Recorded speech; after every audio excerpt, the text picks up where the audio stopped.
Ah, not so good at this. Alright, so I'm back home. I got me some Dairy Queen. Quick thoughts of the race weekend. So I didn't go to anything on Friday or Saturday. On Friday we got into town around, what, 3, 4 o'clock or so. We went and watched the bats, grabbed us a quick bite to eat, went back to the hotel, and then Saturday we got up and we went out and about. We went to several parks, the Zilker Park, which was just, or the Zilker Botanical Gardens, which was just beautiful. Oh my God, that was beautiful out there. And the Mayfield Park, it has peacocks, and that was fun. And I discovered a very much still alive hiking. I love hiking to the point where I've now decided that that's what I'm going to do. I mean, I need to do something for my heart because I got to do aerobic, I guess they call it aerobic type exercises or something, like swimming. I was told swimming, biking, kayaking, and hiking. Nothing that's going to make me go run, but nothing that's going to make me over-exude myself. So that's what I'm going to start doing for my heart. And I got a pool. It's been raining so much. I mean, look. It's starting to rain again now. It has rained so much in the last 2 weeks. So much. And it's been unreal. Honest to God, it's been unreal. It has rained once a week minimum. Well, no, not even that. Probably 3 times a week minimum for the last 4 weeks or so. Oh, excuse me. I'm sorry. But that's neither here nor there. You want to know about the race. I got me a Chase Briscoe hat, and before Brendan Keeler goes, but what about a Truex Jr. hat? Let it be known. Every race that I have gone to, every single race that I've gone to, I have tried to purchase something of one of my favorite drivers. Every time I do it, they either wreck out or they have a very bad, terrible day. I like Chase Briscoe. And this is such stupid. I like Chase Briscoe. He's my number 3 favorite driver. It goes Truex, Bowman, Chase. Chase has not had a good year. So I figured I'm going to buy this hat that I need because it's raining and I need to cover my head. I normally don't wear hats, but this is a very comfortable hat, so I'm going to start wearing it. I'm going to buy this hat. And if Chase has a bad day, I'm not going to feel as guilty because he hasn't had so many good days. Did I buy the fucking hat and Truex nearly flips? Oh my God. So, Chase, you can blame me for your top 10, I guess. I guess Kurt Busch reversed it because a couple years ago I bought a Kurt Busch diecast on the day that he won at when he beat his brother at Kentucky. So, yeah. All right, so I was in Austin, and so overall I had a great trip, a 9 out of 10 minimum. And the wife, she's not here. We already got home. I had to go get some stuff at the store, so I dropped her off at home and came back out to the town that's closest to me, which is Midlothian, Texas. So overall, I had a good time. There was a lot of rain this weekend, a lot of rain, and I still found stuff to do. I wasn't stuck in a hotel room. We went out and found stuff. There were several museums that you couldn't go into without scheduling I guess a time, and some of them were, you know, just show up, pay the money, you're in. And we found them and we went. The Mayfield Park is free.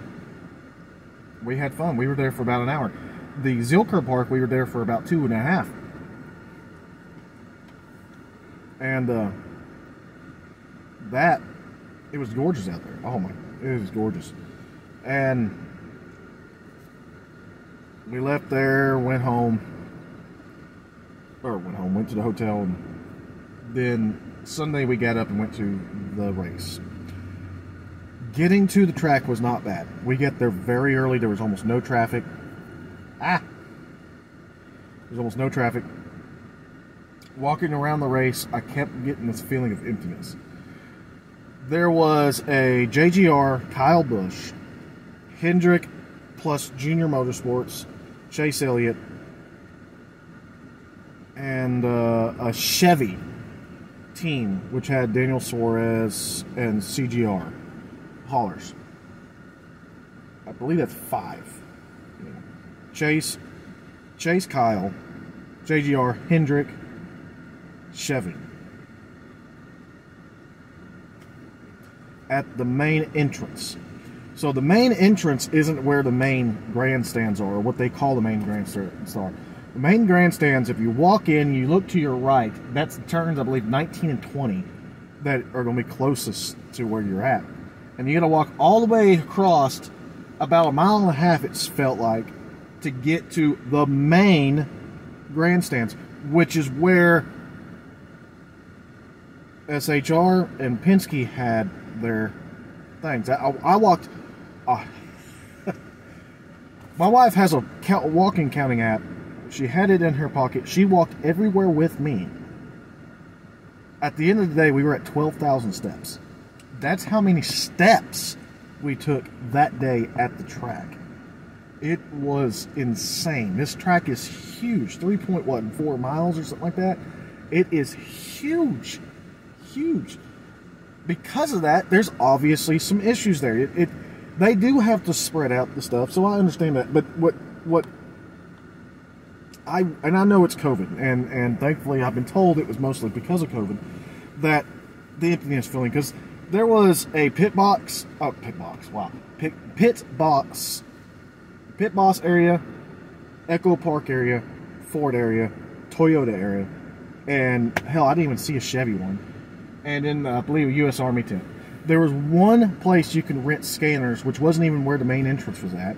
So, you know, there's that. So it was so spaced out, it felt empty. I know there was a lot of vendors there that were doing concessions. So that wasn't empty. It was just the overall experience, I guess you could say, the fan experience. For a guy that doesn't have a lot of money, I'm not going in there, I'm not going to be buying. I still like to walk around and look and see what people got. But it felt empty. I didn't have a lot. There wasn't any sponsor saying, hey, we're going to have a signing at 10 o'clock. Be here at 10 o'clock and you can meet so-and-so. Hey, you know, come here and spin the wheel and all that. Oh, there was a QT tent. You know, there wasn't a lot of that. So it felt empty. And then we discovered that I spent an extra $100 for no reason whatsoever. Because, and I'm not going to name names because the dude was cool. But where we sat, we won free tickets, upgrades, to turn 15. Now, if I remember correctly, turn 15 cost more than what my original tickets were at in turn 12. I should have stayed at turn 12. I've been told turn 12 had a great view. But turn 15, I'm assuming because it costs more, it's going to be more. We get to turn 15, and we are legitimately staring straight at turns 11, 12's over here kind of a little bit. There's 13, 14, you know, so on and so forth. And we're at turn 15. We can't even see the complete turn 15. And so we're facing away from the majority of the track. You could vaguely see some S's over to your, like, the right. I don't know, let's see. 140 degrees to your right. You know, if this is 180, straight ahead's 180, you go 60 degrees, 40 degrees, 60 degrees that way, and that's about where S is at. And if you look, you know, 90 degrees to your right, you can see a very small portion of, I'm guessing, the beginning of the S's. And that was it. And, you know, so we didn't have a lot of view, so we didn't watch a lot of the race on the monitor, but I didn't have an issue with it, because the racing where we were at was where a lot of the action was at, which was, you know, the wrecks were on the straightaway, which, by the way, I was told by people in turn 12, they couldn't really see. That's how big that thing is, that straight is. So they couldn't really see. And it was insane. You know, the action that I saw. Now, because of the rain, I didn't take a lot of video because of the rain. So that's one thing that I kind of wish I could have. But, you know, it is what it is. One second.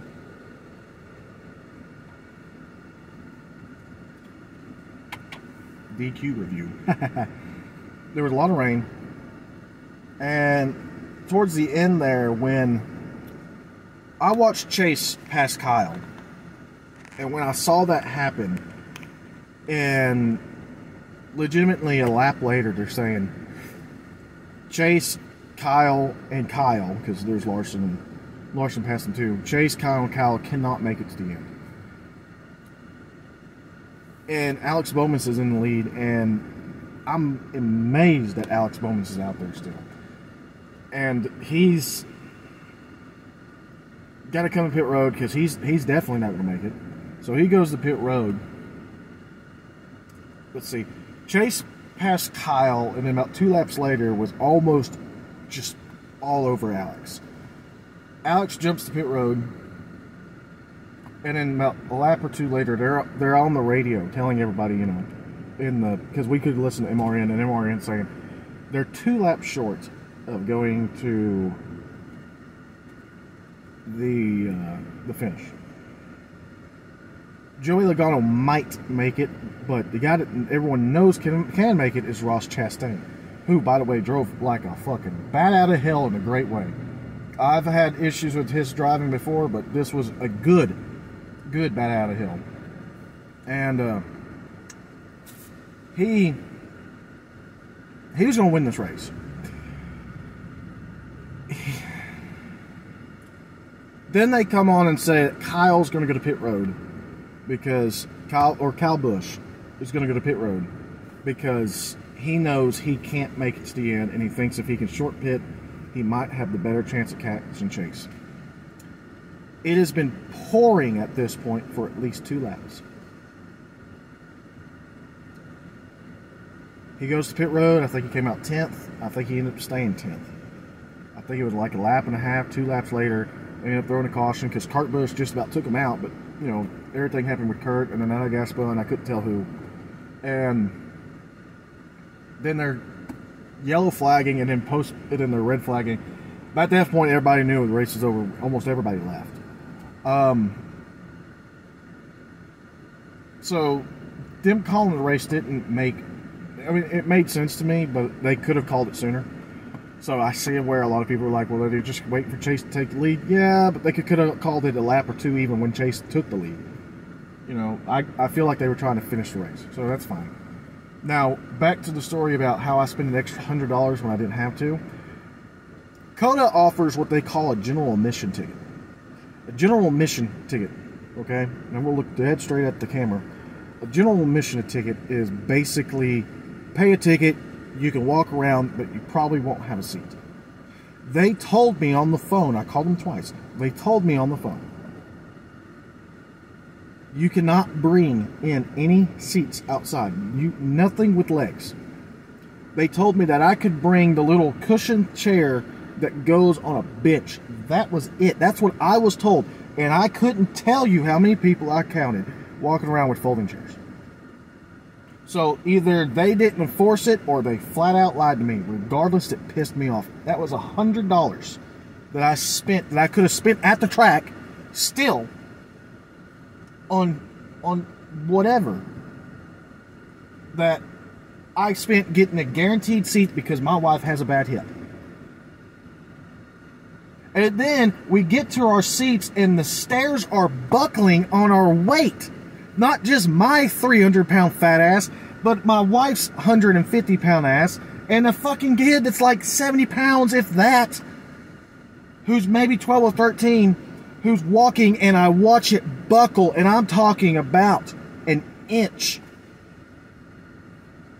I paid $100 to potentially fall on my ass, and then discover that the people sitting behind me with his 2 twin 7-year-olds didn't even pay for the seat. He paid a general admission ticket. But because the people that paid for the seat realized that they were cheated, basically, and they went out and got their chairs out of their car. Because they sat down before he did, and they go, hey, let's go get the chairs out of the car. We'll sit somewhere else. And they went and sat somewhere else. And then he went and took his kids around the whole track and would bring them back there to take a break.